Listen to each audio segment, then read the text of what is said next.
Good evening, everyone. Good evening. Thank you for coming. My name is Courtney Chapin, and I'm the Chief of Staff at the National Endowment for the Humanities. I want to start out by saying thank you to NYU for hosting this event, and also extending a very special thank you to the Rebecca Jacob Gallery for the amazing exhibit that's upstairs and her wonderful talk. It was a grant from the National Endowment for the Humanities that made director Stanley Nelson's dream of telling the Freedom Riders' story possible. For those of you who don't know what the NEH is, we are an independent federal agency and one of the largest funders of humanities programs in the United States. We have a budget of about $146 million taxpayer dollars. About 40% of that goes directly out to our state humanities councils. At the federal level, we make grants that support the research, historic preservation, digital humanities, radio and television programming, and library programs that make public our nation's cultural heritage. When we were created in 1965, almost 50 years ago, the country was in the middle of the civil rights movement.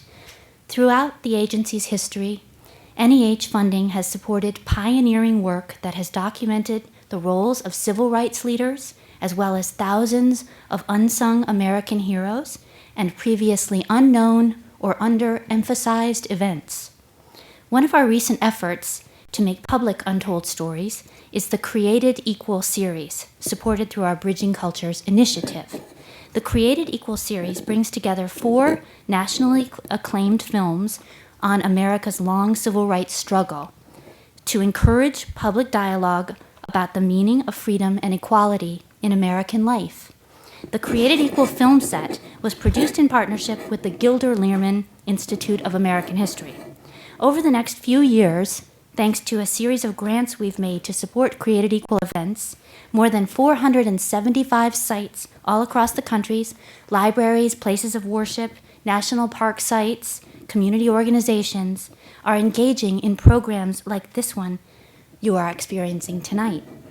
Why should a federal agency be funding documentary films and events around them? The short answer is because these films are national treasures that spark important conversations in living rooms and auditoriums all across the country. They capture a moment in our collective history and moments that are integral to expanding and improving our national consciousness.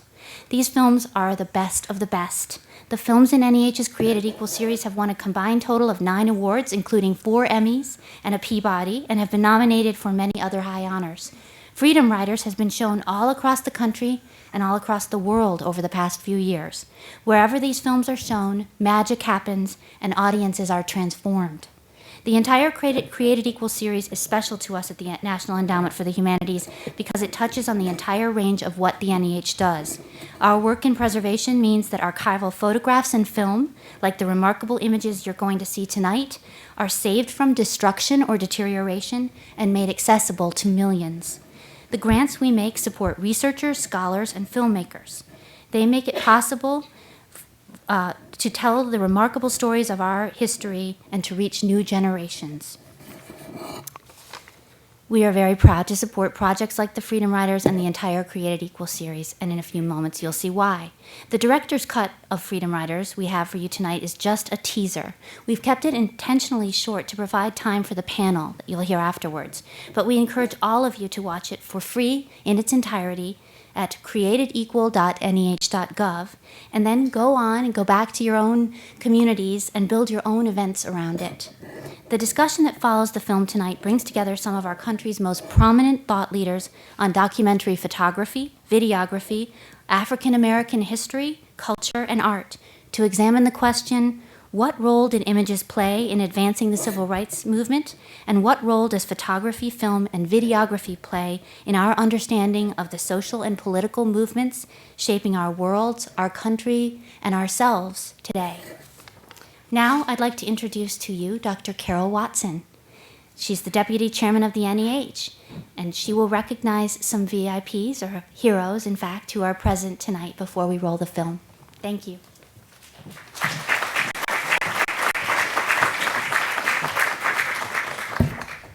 Thank you, Courtney. Good evening, everyone. I also want to thank NYU for hosting this event this evening, which includes a discussion after the film moderated by our National Council member, Gerald Early. As Courtney said, this film and the Created Equal series, a part of NEH's Bridging Cultures initiative, represents the best of what we do at NEH, as you will see. The generations roll on, and who among us of a certain age knew that that struggle and our part in it would be a central turning point in our nation's history? For truly, we now know, and NEH can take some credit, that the story of African American freedom, that long story, is central also to the American story and the country's struggle, still ongoing, to fulfill the promise of democracy. The Freedom Riders film, as Courtney said, what you'll see is a director's cut, shows the sheer grit and courage of a small group, primarily of young people. And some of them are with us this evening, some of the Freedom Riders. By undergoing training in nonviolent protest methods, by accepting the beatings and imprisonment on trumped-up charges, these young men and women made the country take notice and ultimately caused our government to act to put an end to segregation in public transportation. The generations roll on, and young people today may find it hard to believe, to imagine, that 300 young people who were imprisoned in Mississippi's Parchment State Prison Penitentiary were American citizens simply jailed for supporting a Supreme Court ruling. Freedom Riders put life and limb at risk, and some still bear those scars. It was no easy thing. We have the movie now, but it wasn't a movie they were living in then. As the Created Equal series is shown and discussed in communities all across the country, people who would not normally be talking with each other talk to each other about what it has taken and what it takes to achieve change in our democracy. What can be learned from the struggles the 4 films in the series portray, which include the struggles of the abolitionists in the 19th century, the horrors of peonage that followed on the heels of slavery, how long miscegenation laws stayed on the books and were enforced in various states, and how this powerful history relates to their own lives. So we're proud at NEH of the Created Equal series and are very privileged tonight to be joined by some of the participants, as well as at least one civil rights era reporter and some of the leaders. I know that one of the Freedom Riders is with us tonight, and that is Sir Theodore Gaffney. And would Sir Theodore Gaffney please rise so we can see who you are?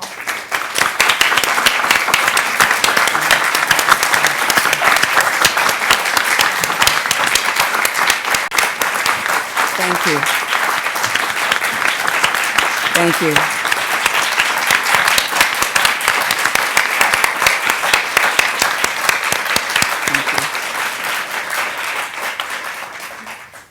I wasn't a writer. I was a photographer for Jackson Avenue magazine, which, if they had known who I was, I wouldn't be here now because of the pictures I had taken. Now, do you have another name? We do. We have another, we have a Yes. reporter. We have Moses Newsom. Newsom. Yes. Mr. Newsom. That's right.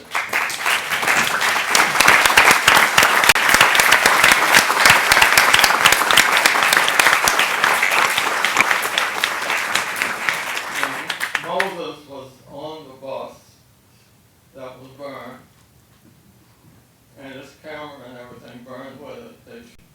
you'll see it in the movie. Yes. And That was in Alabama, right? that was, yes. And everybody, I was on the trailway, everybody on our That's bus was right. beat, Yes. except Booker and I. I had my Superman costume, so they didn't know who I was. Also, I have my wife and 2 sons Please with rise. me. Please stand. Please stand. Please. Family members, please stand. I see family members over here.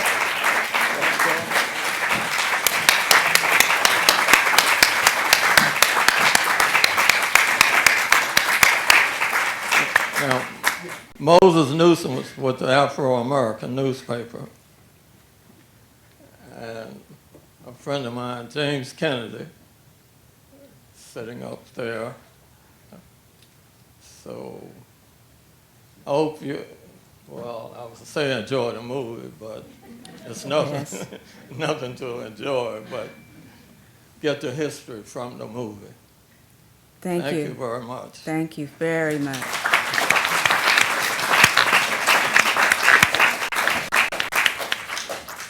Heroes in our midst.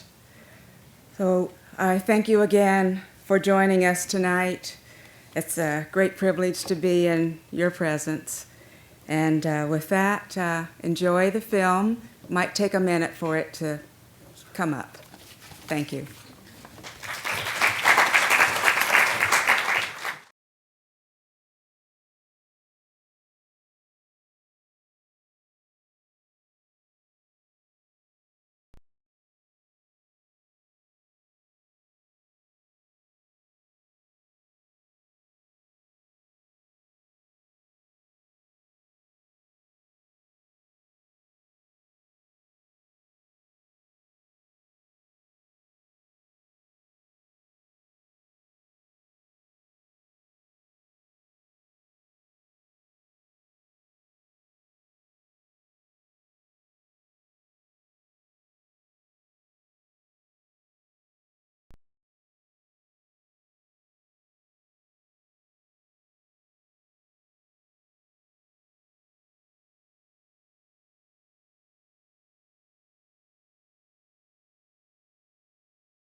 won't try to follow that act, except to introduce the second act. So thank you for a wonderful film. Good evening, my name is Michael Ulrich, and I'm director of NYU Washington, D.C.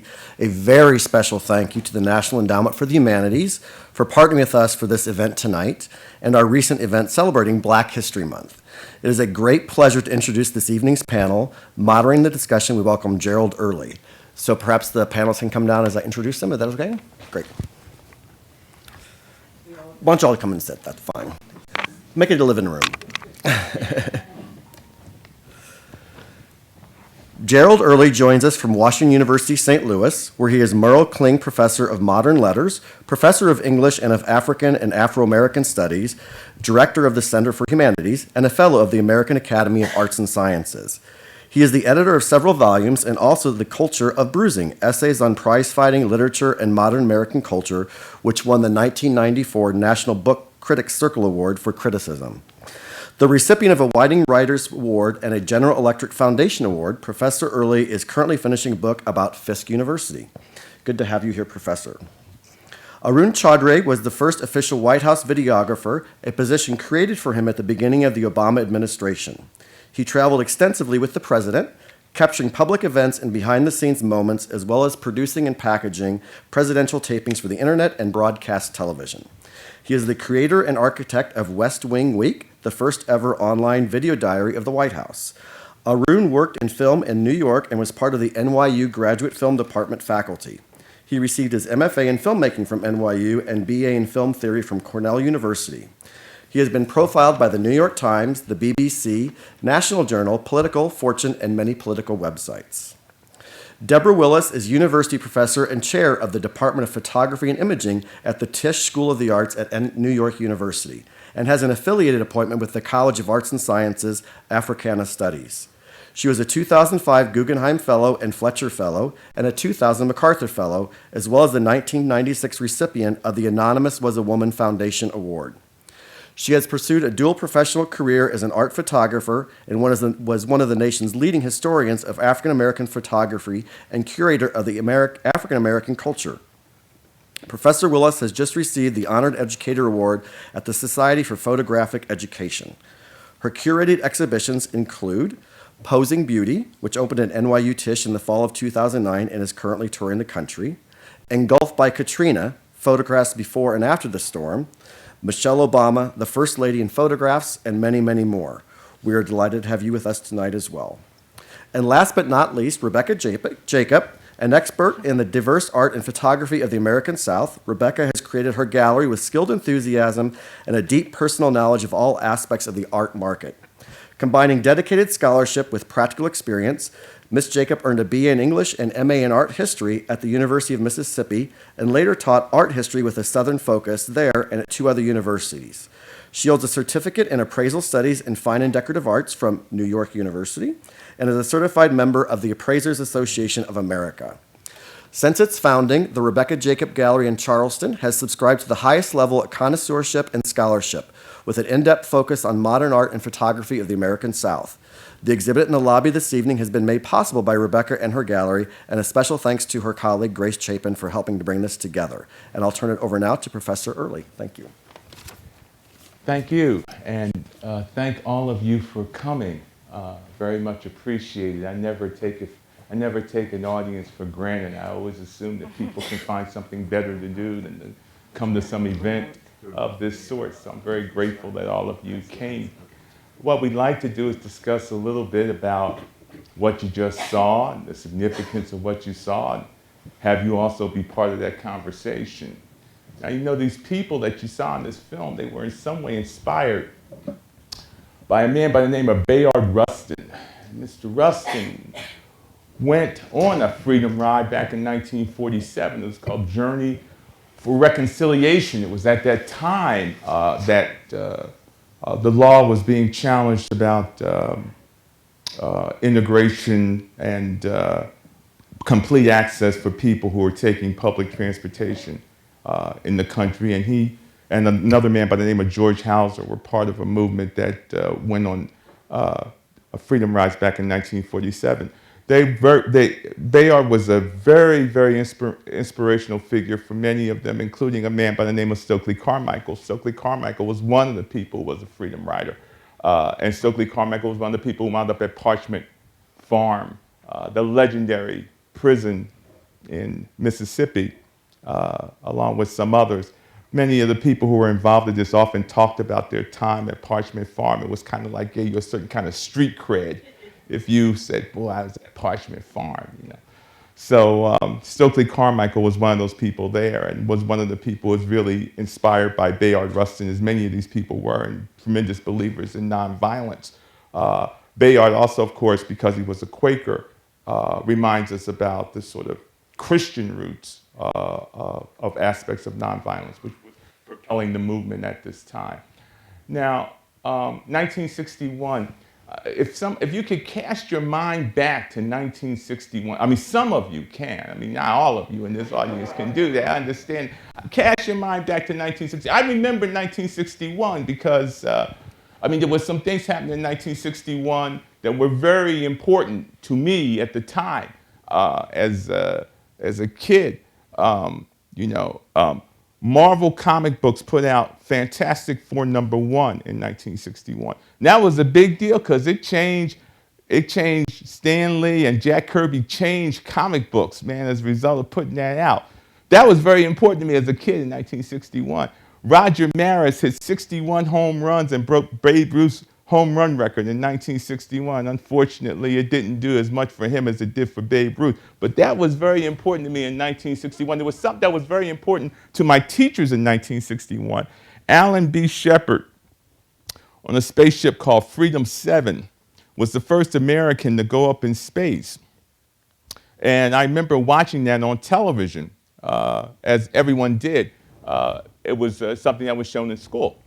And I mentioned television because it made all the difference in the world about the space program and space exploration, the fact that you could see it on television, the fact that you could see these flights on television, the fact that you could follow it on television. At almost exactly the same time as Alan Shepard went up in Freedom 7, the Freedom Rides began, which was in May of 1961. It was going to make a tough year for John F. Kennedy that much tougher because he had already suffered ignominious defeat with the Bay of Pigs earlier that year. So it was a tough year that was going to get tougher.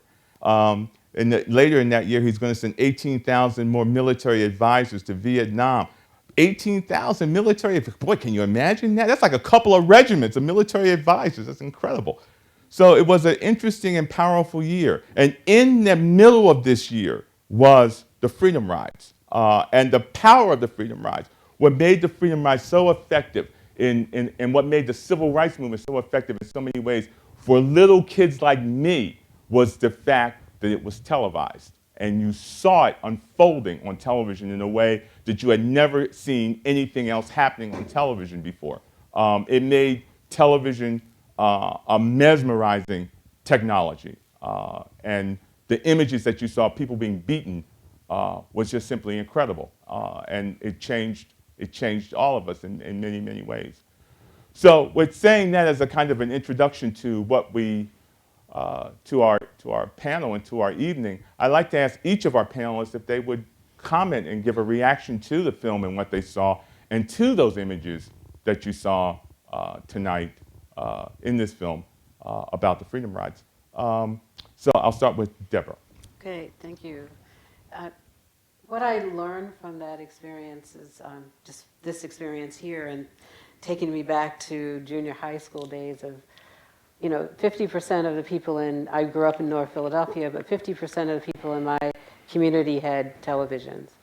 And so the other 50 who did not have television were in the homes of others looking at the news. And I recall the impact of the news of that point. I didn't know the names of the young people, but what I learned from that experience and remember from it as a person who reads photographic images, the commitment in the faces of the young people, the determination of the movement of young people, the voices of people who decided to go to college in the South with no fear. So there was a fearlessness that I thought was just fascinating, that is presented here in the film. But also, what engaged me with this film is the notion of witness and the preservation of the materials, the letters, the commitment of signing a document, the aspect of photographs and how photography preserved the memory. I met, as my first job was at the Schomburg Center for Research in Black Culture, so I met a lot of the photographers from Monita Sleet to Bruce Davidson to Danny Lyon, to just a range of the photographers working during that time. And most of them told the story and wanted to tell the story to me in order to preserve their photographs within the Schomburg collection. So what I'm saying, all of that to think about, and in a way of looking at this history, but also to think about the dress of the young people, of how they were dressed, the commitment to showing their humanity. They talked to me about that they were not going on the bus ride wearing jeans or dungarees or anything like that in terms of casual clothes. They wore certain types of clothes that became their uniform for respectability. And it was presented in this film wonderfully. You know, it's really cool you mentioning 1961 and all these interesting things that happened that year, because something that you didn't mention is 1961 is the first working model of the Nagra being invented in Switzerland, which was the first practical sound recording device that people could use alongside motion pictures. So until that time, you had a hard time actually recording sound in the field. And so even when you saw moving pictures on television, you saw on newsreels, they were silent, they were with narration, they were with music. All of a sudden, in the crossover from 1960 to 1961, you had available to journalists the ability to marry in the field sound and picture. And I think that makes such a dramatic difference. If you think about the history of art, you know, and which photography certainly is in some ways a very elaborate step on. It's about people bringing themselves to these moments, you know, like presidential photography specifically, which is something, you know, that I know a lot about, is this really empty subject matter. It's like people looking out of windows and at meetings, and you just bring so much to it. And that just disappears once you have audio introduced. We, as just animals, are overloaded by that much senses, and we believe these things are true. It's the only art that requires a suspension of disbelief to enjoy. And so I think the sort of immediacy of having audio on television in the news was something that made, you know, the freedom rides and something, you know, as escalation in Vietnam so much more visceral in a way that we appreciate less and less, because we like going back to those old photographs and we don't like going back to those old awkward news conferences and, you know, where our actual leaders really reveal who they are. Okay. I think what the film talks a lot about, if you were to see the extensive version, is technology. And it's really capitalizing on what Aram is saying. After World War II, 3/4 of the newsroom was filled with photographers, but they weren't able to publish everything they were photographing. It was very political in what magazines were picking up, which images. And in the film, it's a very critical segment that shows that certain images made it to Kennedy's desk, which shifted his focus to the civil rights away from the Cold War.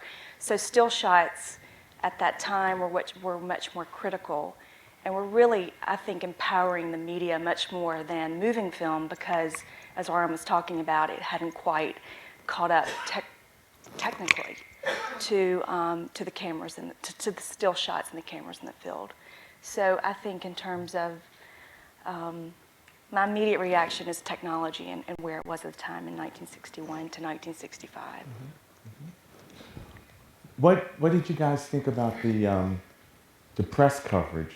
There was a little bit of that presented in the clip that we saw about the press coverage, and what were your reactions to the press coverage? And I think it was Howard K. Smith who was speaking, and his report on on what happened at the bus station in I think it was Anniston, Alabama, I believe, was where that happened.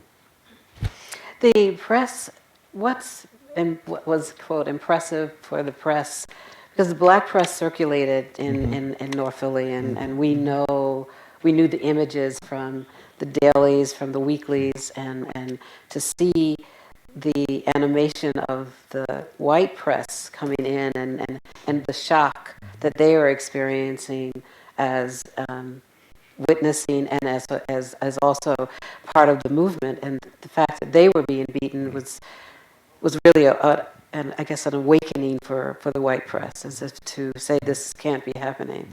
This inhumanity is not happening to us. It could happen to them to record it, but not to us as recorders and preserving this. And so it was a shock to see.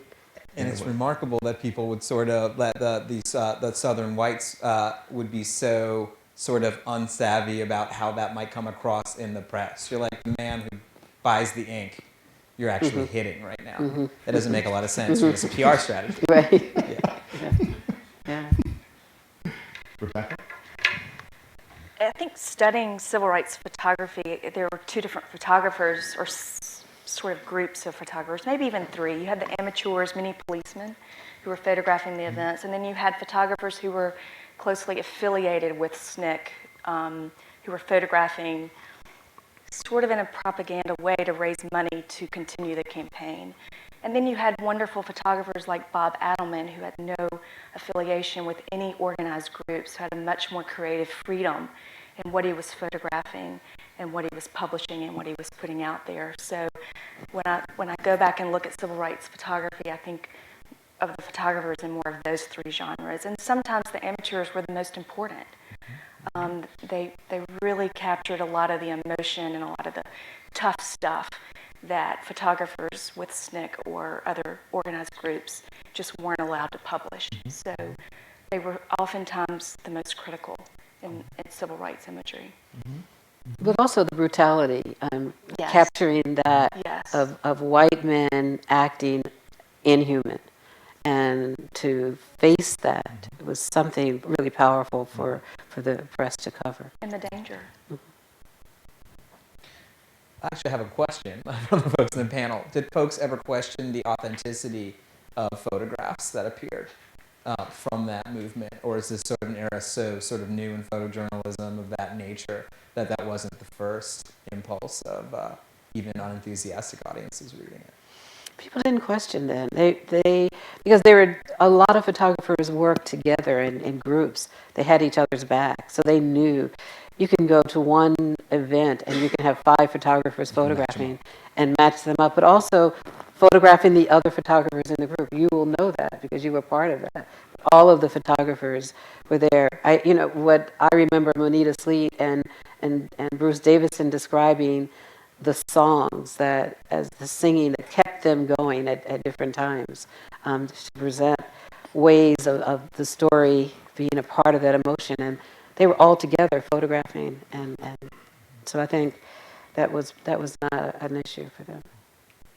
Yeah, I would think that at that time the photographs were pretty much largely accepted, the power of the photographs. I certainly think that in my own memory, the Emmett Till photographs that appeared in Jet magazine of being in the coffin, in his coffin, and how terrible he looked. I think that probably, as much as anything, struck a whole generation of African American kids who saw that photograph and were kind of like transfixed by it and the power of that photograph. And I think that in many ways, because of that, for a time, I think we saw photography, photojournalism, especially appearing in black publications, as kind of telling a fundamental truth.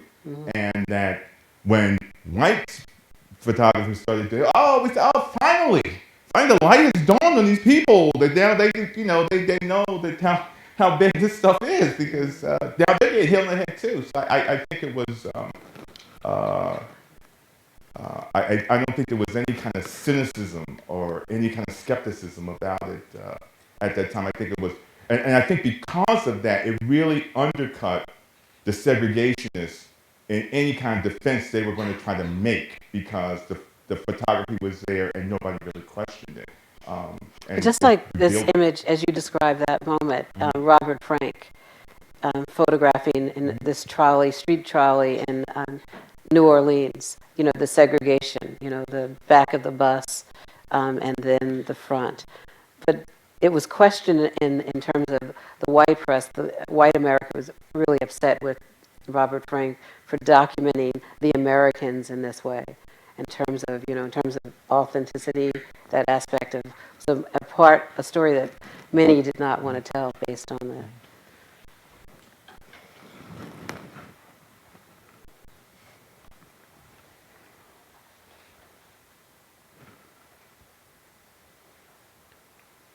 Was this the moment, do you guys think, with the power of these images? I mean, there were people who went on the Freedom Rides who were older people, but the images of it all now are young people, and it followed right after the sit-in movement. So it just seemed like it was this kind of youth. It seemed like it kind of made it was this kind of iconic moment for young people with this happening. Would that be a correct assessment to say this happened and it kind of created an iconic moment for young people in the United States, or certain kind of young people in the United States? I believe it transformed the whole idea of education for young people. Okay. This commitment to making a change and transforming this experience of education as well as voters' rights, so voting rights. So it's really just this image here, Ernest Withers with Little Rock, this aspect of young people going to school, understanding, the protection of family. So it was transformative for young people. Yeah. And the images, importantly, were the amount of illiteracy of African Americans in the American South during that time. Images were incredibly powerful and almost a source of energy and a resource for those who could not literally read the text to know what was going on in context in their region. So I think that the images by themselves in certain ways could have driven the whole movement.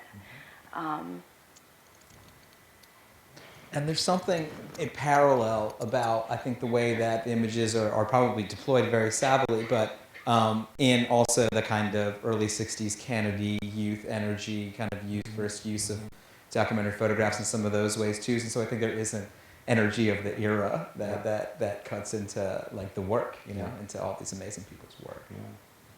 Young photographers felt committed, like Bruce Davison again. This is an image that I think is one of the most powerful images that he made. And we talked about this image, and I said to him, damn the defiant, this suspense, excitement, this is like a movie set.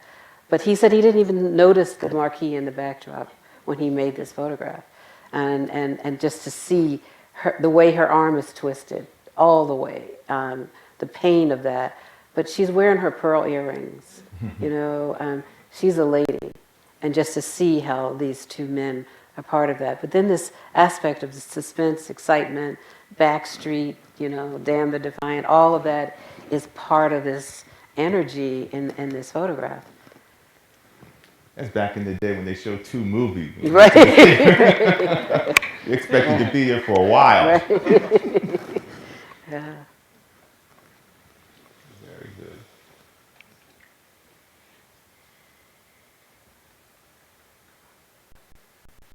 My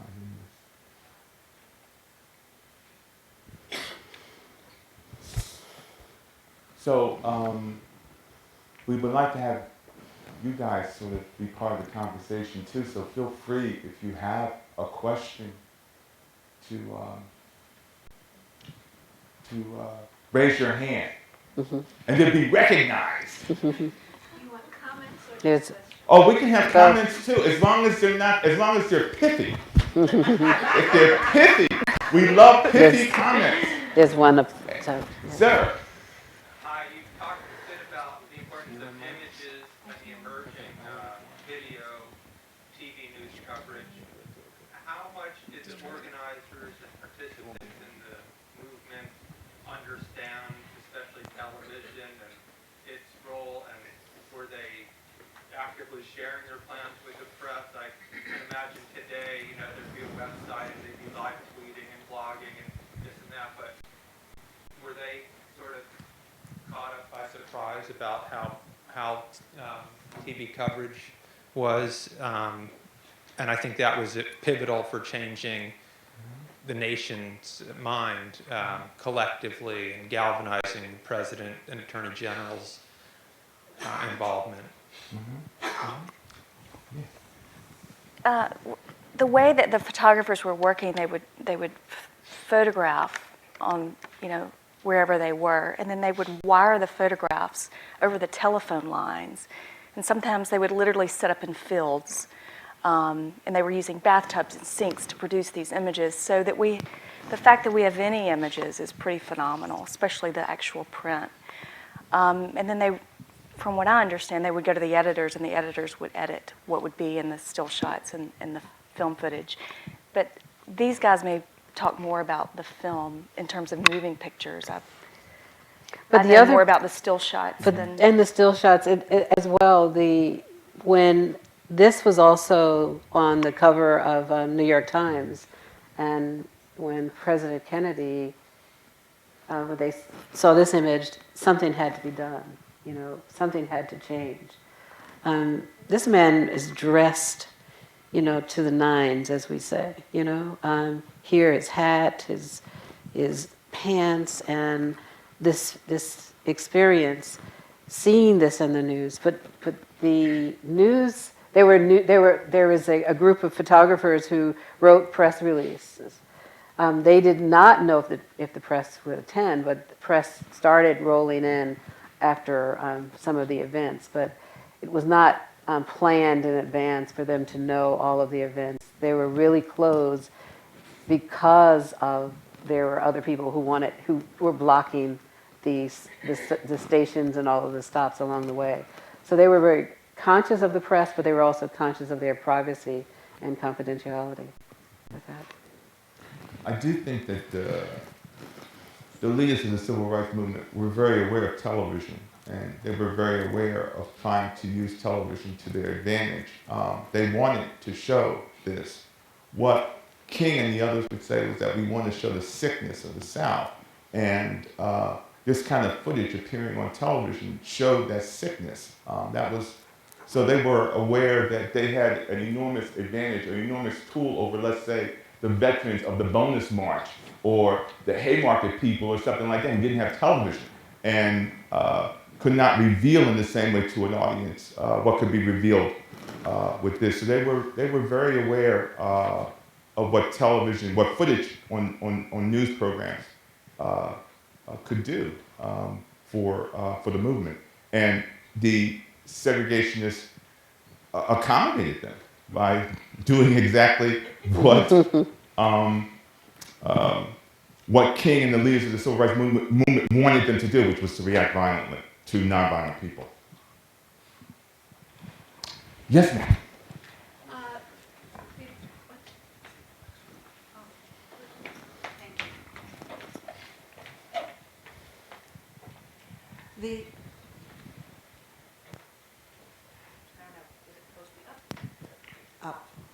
Okay. I think these still photos are so incredibly telling in a way that the moving pictures almost miss. I mean, these are fantastic images. However, the television of that time, being an old person, what happened with television getting into everybody's house at that point made such a difference. And we also have to remember that, going to your point of legitimacy of these photos, that those who were on television, who were interpreting it, were white men. I think that both of those factors were very important. White men were telling the whole country, this is what's going on and this is shameful. Trusted white men who were part of the household. Yeah. Right. Yeah, exactly. I mean, this is Walter Cronkite, the most trusted man in America. And that just made such an extraordinary difference. And that's the way it is. Yes, ma'am. Yes, I just want to make I call it a comment, or two of it, if you mind. I want to give you an historical tidbit. I was only 15 in 1961. I was not a freedom rider, but when I was 19 in 1965, I went south with the Southern Christian Leadership Conference. It's not on. I don't think the mic is on. Okay, you want me to repeat that? Sure. I don't think the mic is working.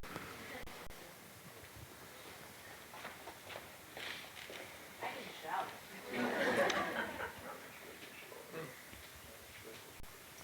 Is that working? Aha, okay. As I said, I was 15 in 61, so I certainly wasn't a freedom rider. In 1965, when I was 19, I went south with the Southern Christian Leadership Conference summer project called SCOPE. There were about 300 of us.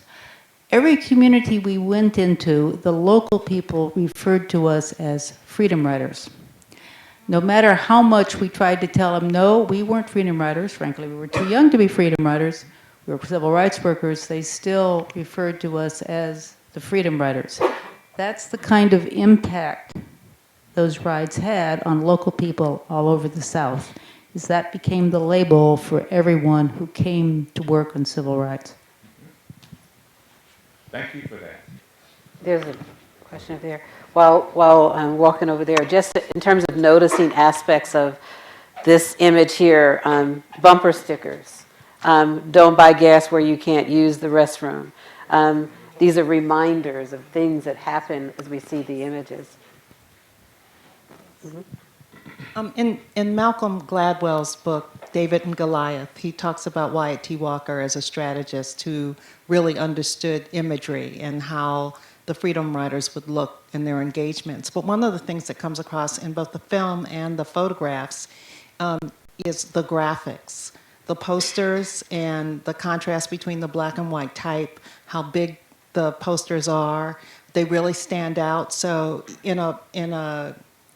when you're looking at imagery where there might not be sound, the message comes across like there was an art director. Mm-hmm. And I just wonder if we know anything about the people who chose the signage that people would carry. Even this image with these last two images mm-hmm. we're looking at are good examples of that. Even someone who was smart enough to capture King reading a headline.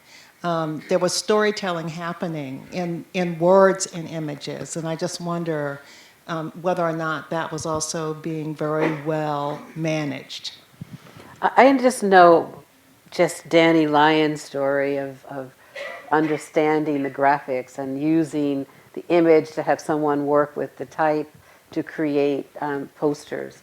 But and also Richard Avedon also worked closely with a number of the photographers, teaching them photography, but also working with the graphic artists and creating posters. But the one of this is just, somebody from everyday life. And it's just, Daddy, I want to be free with, a man in a suit. And I mean, this is terms of observation. Looking at him, it's a man who's drawn with a suit and tie and hat. That's in the poster there. It's not a stick figure. So that's in terms of reading, reflecting their community, reflecting who's a part of their community, whoever made that drawing. There is someone here? Okay. My question emerges from your talk about Stokely Carmichael, Professor Early, and it's this. I did not know that Stokely Carmichael was ever an advocate of nonviolence. Mm-hmm. It was not long after 1961, by 63 maybe, he and Charles Hamilton wrote that book, Black Power, which was a criticism, right. To put it blunt, put it very gently, a criticism of nonviolence. Right. And so my question is this: did you guys pick up anything in your doing this Freedom Riders study of what effect the Freedom Rider experience had on this internal dispute within the civil rights movement as to whether we should go with nonviolence or something revolutionary? There's a new book out, Fionnell Joseph just wrote a book on Stokely Carmichael out this week, just reviewed in the New York Times, and it's an amazing story, and your question will be answered. In that? I mean, it really is. Just amazing, amazing research. Can you give me a couple sentences about what the answer is? So I don't have to go read another book? No, you have to read that one. But he was affected by it. I mean, there are images of Stokely Carmichael beaten on the ground, stomped, and that experience of when is enough enough, with that. It's not hard to understand Right. how that experience might well push a whole movement, not just an individual, in a direction opposite to nonviolence. Thank you. He was arrested 41 times in his life.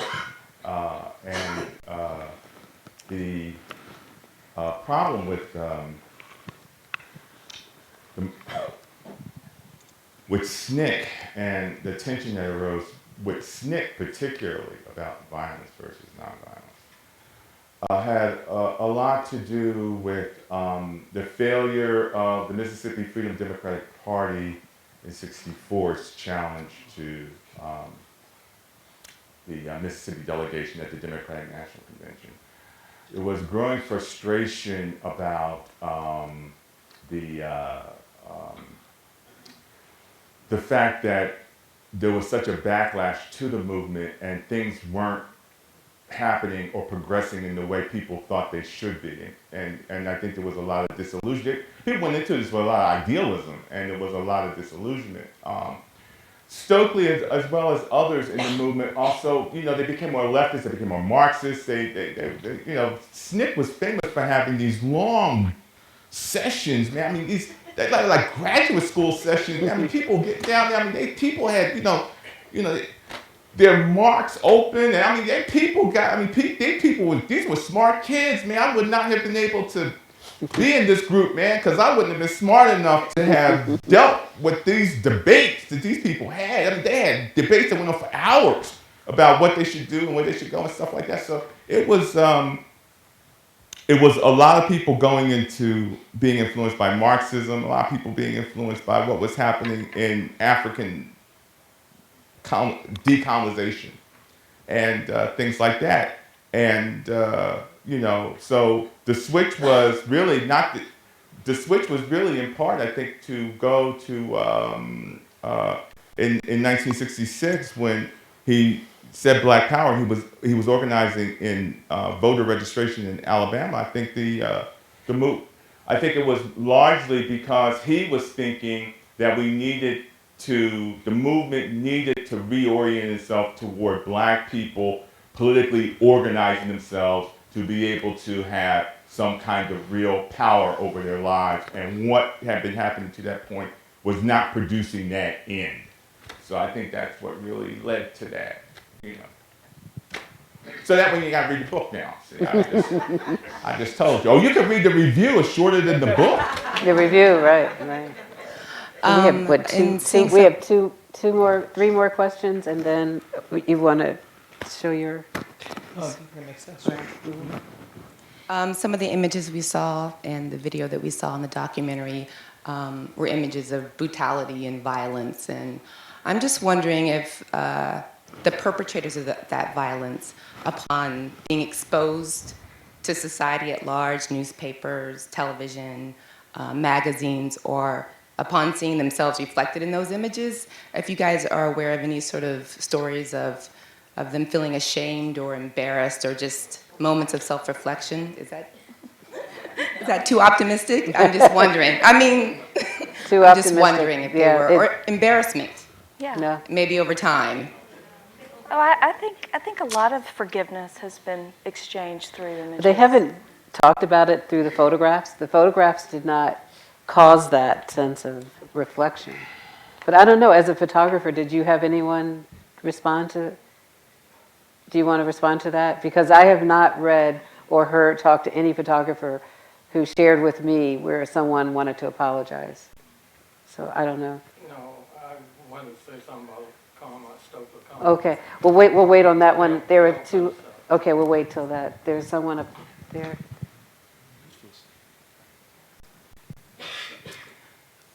But Thank it's a great you. question. I have, There is a sense of hope.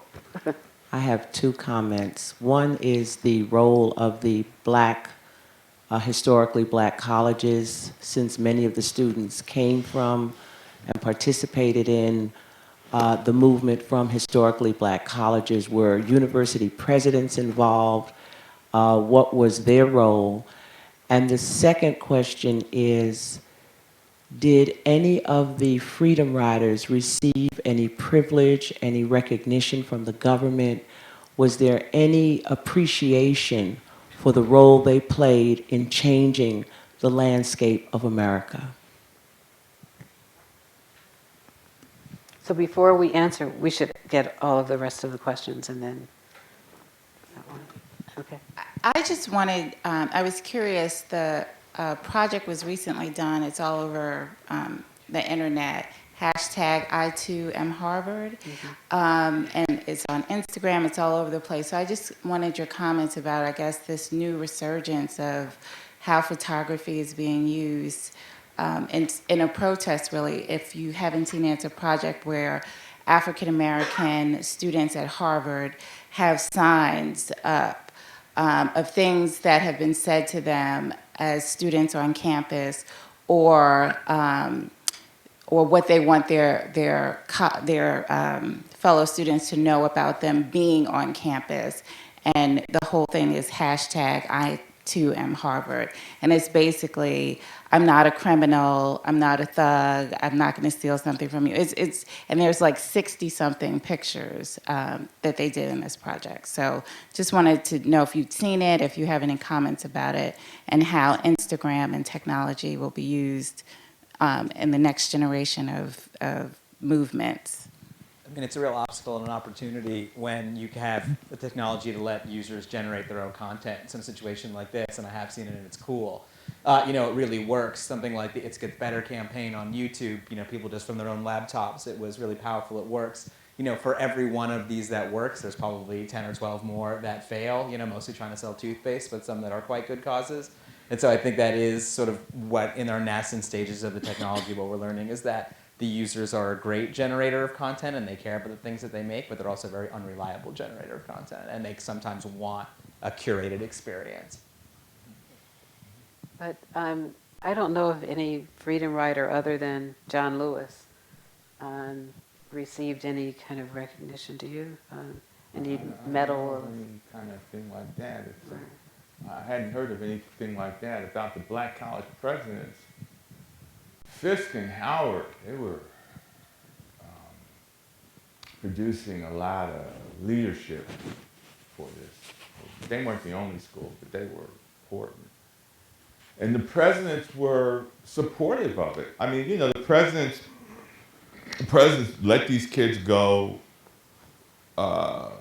even though they had to take final exams and all this kind of stuff. I mean, that kind of stuff, get you in trouble in school. Normally, I mean, you're going out there doing something like that. I mean, it's going to get you in trouble with your parents, among other things. Like, wow, put this money out there and you're going out there with this stuff.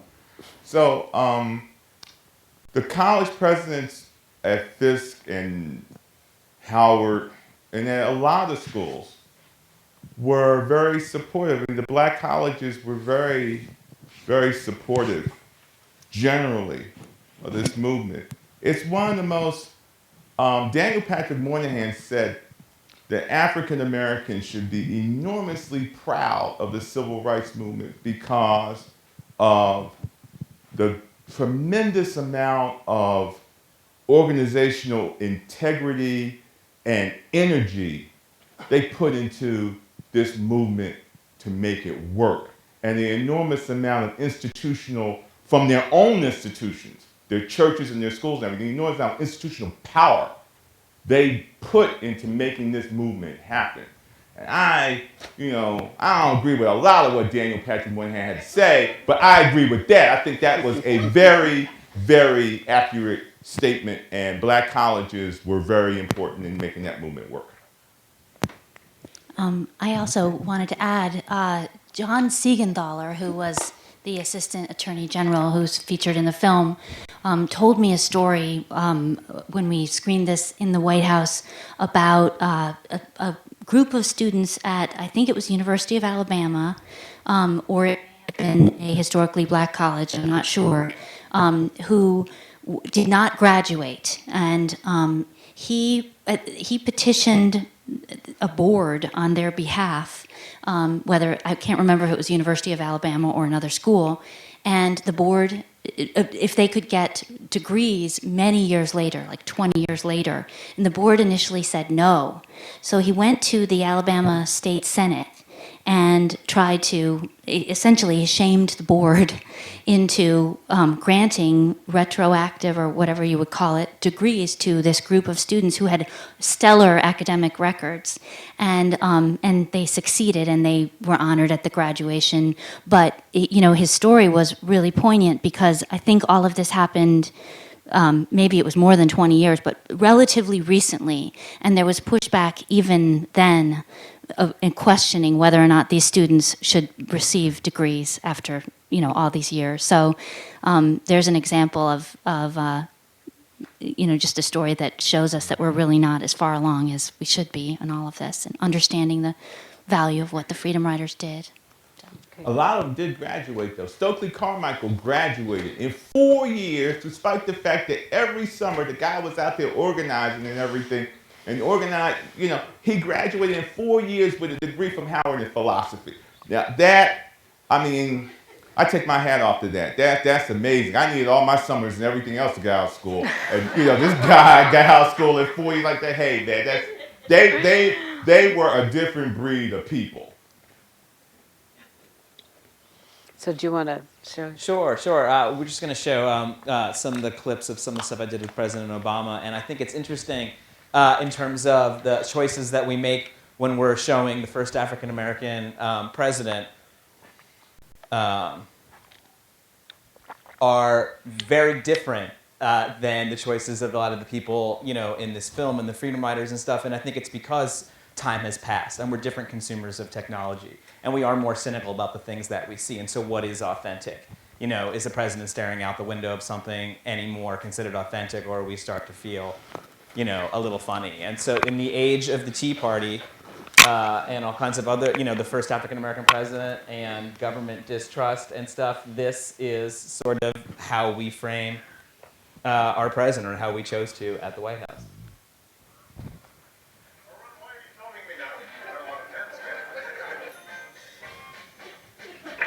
No matter what happens to me, right, our children still love us. That's the key.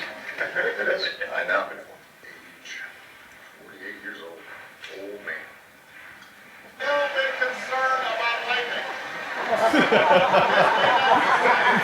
It takes two of us to make it look good.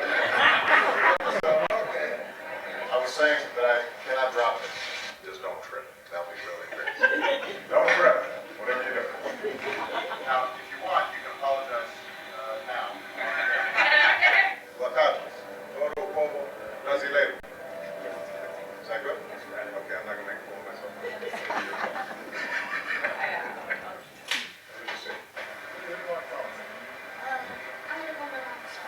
Leave a message.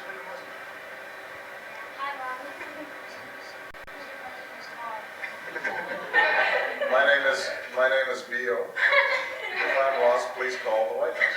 Lizzie will lost. You see how LeBron may be the best player.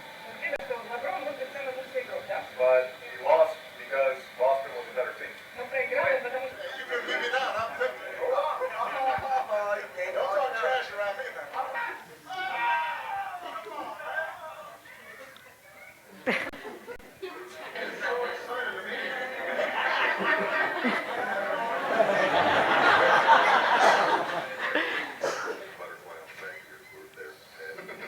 That's like a prehistoric beast. It's alive. Can I press the button? Press the orange one. The orange one? Yeah. Okay. Thank you very much. Thank you so much. Good job, National Security Team. I'm sorry. We killed it. All right, let's get back to it.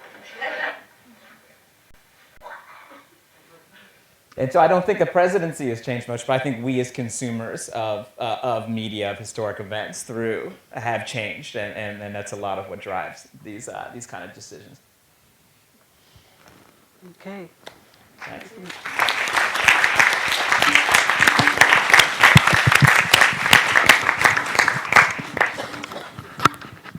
Thank you all for coming tonight. That concludes our evening.